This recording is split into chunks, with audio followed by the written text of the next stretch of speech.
Welcome to Luca and Miguel. Enjoy the video. You begin by opening Google Forms with your Google account signed in. Once done, name the survey and write a concise description so respondents know purpose. Next, add your first question and choose the type: multiple choice for quick answers, short answer for text. Make questions required only when needed. Make sure to group related items now. This early structuring saves time because layout affects response quality, and starting with concrete items helps you iterate faster. Now you move into the detailed execution. Create sections to split long surveys, then add conditional branching so respondents only see relevant questions.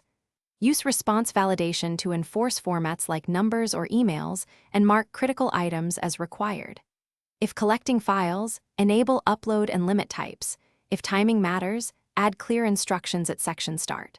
Once done, preview the form and run through each path yourself. Make sure to iterate on confusing wording and fix any broken branches. To finish, check your form settings. Toggle response collection, decide whether to record emails, and choose edit permissions for collaborators. Use the Send menu to copy a link, embed HTML, generate a QR code, or email directly.